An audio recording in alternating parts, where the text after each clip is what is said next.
qu'il faut renoncer à soi et porter sa croix à la suite du Christ.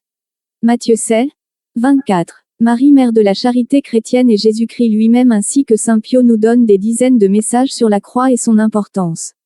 Cela démontre l'importance de la croix dans notre vie de chrétien. La croix est un chemin de sanctification. Pas de vie chrétienne authentique sans croix. La croix est la véritable source de vie, c'est la seule issue pour accéder au ciel et à la véritable paix intérieure. On peut supporter la pire des douleurs lorsqu'on a la paix intérieure. Nul ne comprend si bien la passion de Jésus-Christ que celui qui endure quelque chose de semblable. Message de saint Pio, du samedi 12 juin 2010. Acceptez vos souffrances avec amour, ne perdez pas la foi. Les épreuves que vous subissez. Ce chemin que mon Fils a tracé pour vous. Message du vendredi 9 mai 2008. Enfants, rappelez-vous ceci. La croix est la vie, la croix est le salut, la croix est la protection contre l'ennemi, la joie de l'esprit, la perfection des vertus, la source du bonheur éternel.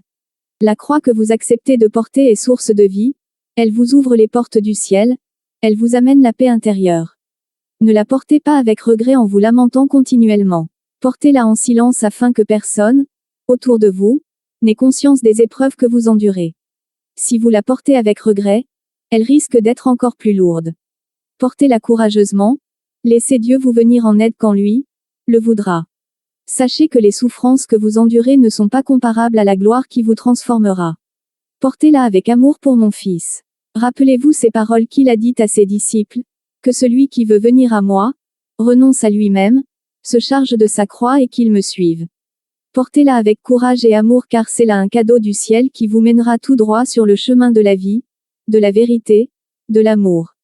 9. L'humilité. La Bible dit, en 1 Pierre 5, 5, humiliez-vous donc sous la puissante main de Dieu, afin qu'il vous élève au temps convenable, ou encore, en Jacques 4, 6, il accorde, au contraire, une grâce plus excellente.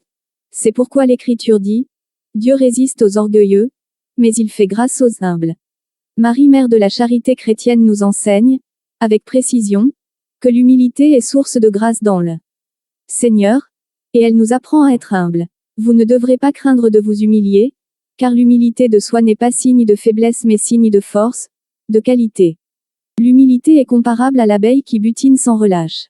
Aujourd'hui, mes enfants, je viens à vous pour vous parler de ma mère, celle-là même par qui je suis né.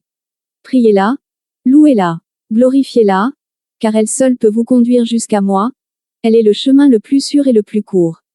Tant d'hommes, sur la terre, la renient, alors qu'elle est l'Immaculée Conception, celle qui a été choisie par mon Père, le Dieu Tout-Puissant.